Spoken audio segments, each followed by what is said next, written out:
अब एक बहुत बढ़िया एग्जाम्पल है रिस्क का। नासा दुनिया का जो सबसे बड़ा स्पेस प्रोग्राम है, वो लोग लॉन्च करने वाले थे एक एस्ट्रोनॉट को स्पेस में। उसके पहले वो लोग high altitude hot air balloon की टेस्टिंग कर रहे थे। मतलब बड़े बड़े बलून में लोगों को बिठा करके ऊपर भेज रहे थे कि चेक करें कि जब हाई एल्टीट्यूड पे ये लोग जाएंगे तो कपड़े वगैरह जो पहनते हैं वो सही है कि नहीं। High altitude hot air balloon की टेस्टिंग होती है। इसमें देखा है बलून ऊपर हवा में जाता है, उसी में बिठा करके इनको ऊपर भेजते हैं। तो इस बलून फ्लाइट में 4 मई 1961 में एक अमेरिकन विक्टर प्रैथर गए थे और उनके साथ एक और पायलट गया था। और कितनी हाइट पर? 1,13,720 feet.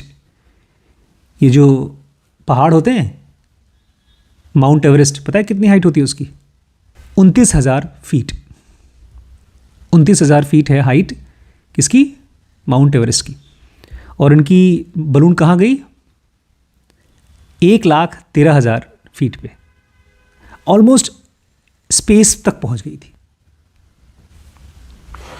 As of the space, जहाँ पर धरती का एटमॉस्फेयर ख़त्म होता है और स्पेस चालू होता है, जहाँ पर कुछ नहीं होता, हवा नहीं होती, वहाँ पहुँच गई थी।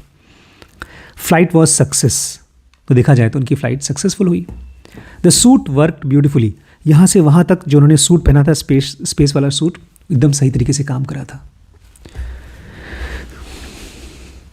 As Prather descended back to Earth, he opened the face plate on his helmet when he was at low enough to breathe on his own, ostensibly to catch some fresh air. अब वो वापस आ रहा था, एकदम नीचे पहुंच गया समुद्र के पास। तो उसको लगा मैं अपना हेलमेट खोल दूं और थोड़ी सी सांस में, क्योंकि ऑक्सीजन सांस ले रहा था वो, जो अंदर ऑक्सीजन था, तो उसको लगा मैं कुछ थोड़ा फ्रेश सांस लूँ। He landed on the ocean as planned. तो सीधे वो जब उतरा तो समंदर पे उतरा जैसा कि प्लान हुआ था। Where the helicopter was to pull him to safety. और वहाँ से हेलीकॉप्टर पानी में से उसको निकालने वाला था एकदम safely. But there is a small mishap. लेकिन एक छोटी सी एक्सीडेंट हो गई। While connecting himself to the helicopter's rescue line, Prather slipped falling into ocean.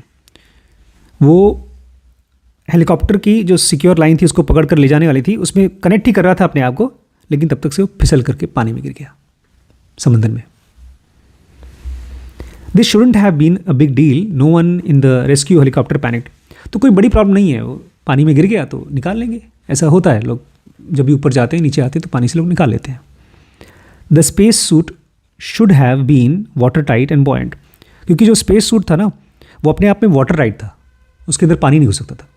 और वो बॉयंट था, पानी में डूबता भी नहीं, वो बाहर निकल जाता, तैर जाता। But since Prather had opened his face plate, he was now expose to the elements. लेकिन चूंकि उसने अपना फेस प्लेट खोल दिया था, इसलिए पानी वानी अब उसको एक्सपोज कर गया था। Water rushed into his suit, Prather drowned. तो पूरा का पूरा पानी उसके सूट में घुस गया और प्रैथर डूब के मर गया।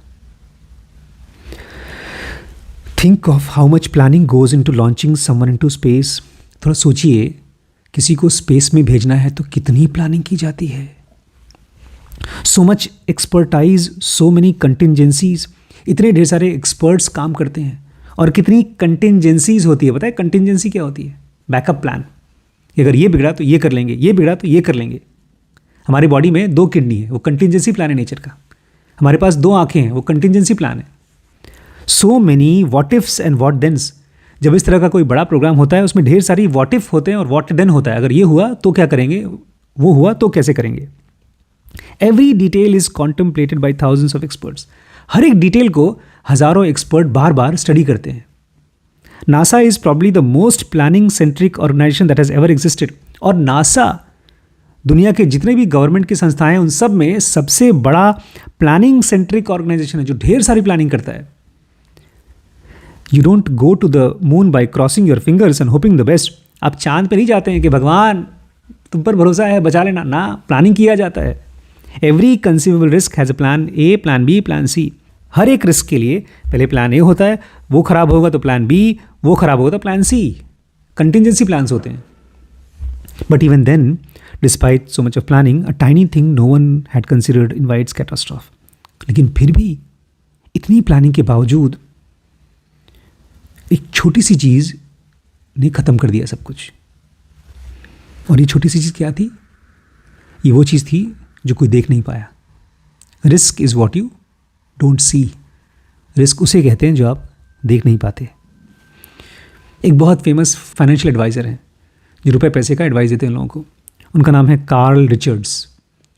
वो कहते हैं रिस्क वो है जो बच जाता है जब आप सब कुछ देख लेते हैं। उसके बाद आपने सब प्रॉब्लम देख लिया, सारे होल देख लिए, सब कुछ ठीक ठाक कर दिया, टाइट कर दिया, सब अपने आप को रिस्क प्रूफ कर लिया।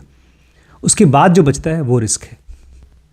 रिस्क वो है जो बच जाता है जब आपको लगता है मैंने सब कुछ सोच लिया, उसके बाद जो बचता है उसको रिस्क बोलते हैं। इतनी गहरी रिस्क का डेफिनेशन आज तक मैंने कहीं नहीं सुना। यही है असली डेफिनेशन कि आपकी कल्पना में जो जो भी रिस्क के बारे में आप सोच सकते हैं और उसके लिए जब तैयारी कर लेते हैं और फिर जो बचता है वो है risk. Risk is what you don't see. तो रिस्क क्या है? वो जो आप देख नहीं पाते।